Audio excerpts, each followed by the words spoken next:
Day 2 of the 2021 Rugby League World Cup is in the books, and some pretty interesting results overnight. There's only really one game left in Group D that will decide who comes out on top, but there have been some challenges for second place, including one that happened last night. But let's get straight into it, guys. Smash that like button if you do go on to enjoy the video. Comment your thoughts down below about the games overnight or in the morning, depending on where you are in the world. And of course, do the other thing, which is, I don't know. But let's get straight into it. I only said 2. Let's get straight into it because the game of the morning was New Zealand picking up a big win over Lebanon. And as good as New Zealand were as a team, there's only one name, isn't there?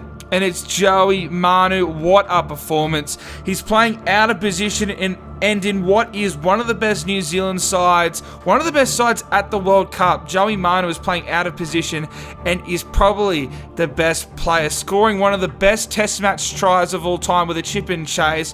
I'll just read his stats out because he had a phenomenal game. A try, 2 try assists, 216 running meters, 15 tackle breaks, a line break assist.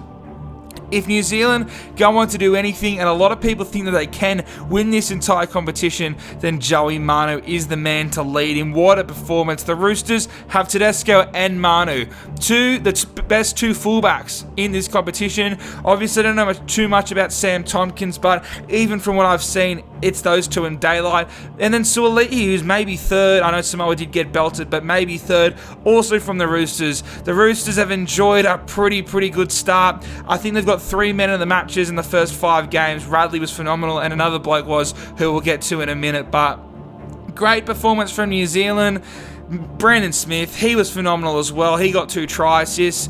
They're stacked. I mean, Kieran Foran came in and played well. Like, they've got the depth. A lot of people have been saying New Zealand's 1-17 can challenge Australia, but look at who missed out. Moses Leota, Scott Sorensen, Jerome Hughes. The good thing is, Brown and Hughes, there's a bit of concern about how they're going to play together, even though they were great against Tonga early this year. Kieran Foran's a true halfback in this side, so he can come in if they do struggle, as we saw in this game. Classy performance. Lebanon, outside of their halves, they haven't got too much. The Source, he crossed over. Mitchell Moses, he was a bit quiet, but it's hard for halves to do anything when they're on the back of a forward pack. But let's face it, New Zealand best forward pack in the competition. Lebanon didn't really have a chance. Adam Duwahi, also known as Adam Dewey, he has changed. Well, not changed, obviously, but we know now how to pronounce his name properly. He got sent off, and so did Robbie Farah for the coaching. So if those 2 miss some game time, it could be a real cause for concern because, well, let's get straight into what was another brilliant performance. Ireland picking up a big win over Jamaica. Yes, I know it's Jamaica, but that was a great performance from the Irish. Great to see too, because it's such a powerhouse in rugby union. I'd love to see them do it in rugby league. The standout, I sort of hinted at him earlier, Luke Keary. Didn't get a try or a try assist, but that man was breaking more tackles and throwing more flick passes than I think he has in his whole career. An incredible performance by him.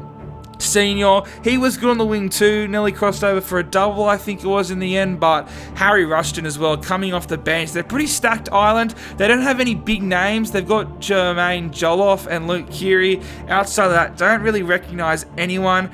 Apparently, one of the backs is meant to be someone good, but don't know too much. Didn't really watch the game. I watched the mini on KO because, well, I have sleep. And honestly, this game didn't really pique my interest. I know it is only Jamaica, but speaking of what we just spoke about Lebanon, if Adam Dewey is going to miss some time with the dissent, the verbal spray he gave the ref, then Ireland are a great chance, I think, of snagging that second spot. I don't think they'll go too far further, but I definitely think that they can push for a challenge. The final game, Scotland and Italy. Again, not a game where there's too much to talk about. I will say the Italian winger, Jake Mason, what an athlete he is. He scored a full field try, similar to the Fox, but a lot bigger and not at the same pace as Fox or the referee from the Fox try. Shout out to him. Another sin bin, Dale Ferguson, he got sin bin for Scotland. They didn't score a try till the end. I don't think Scotland's going to do too much in this World Cup. I did pick Scotland to finish above Italy, I think, because just based on the country, really. That's pretty much it. Nathan Brown, he was awesome.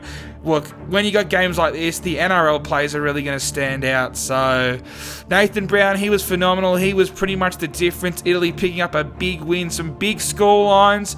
things are starting to go according to plan after that shocking Game 1 result, but Italy, they pretty much cement themselves as not going to finish last.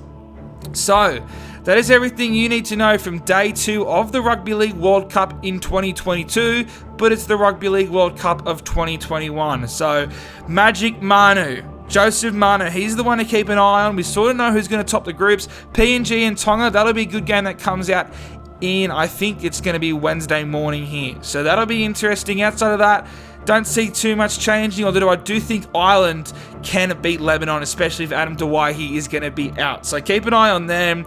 Joey Manu, you are a godsend. Smash that like button if you enjoyed the video, guys. Subscribe to the channel if you haven't already. You don't want to miss any of the Rugby League World Cup coverage we've got going on here. Comment your thoughts about the games down below. Have any games so far changed your predictions?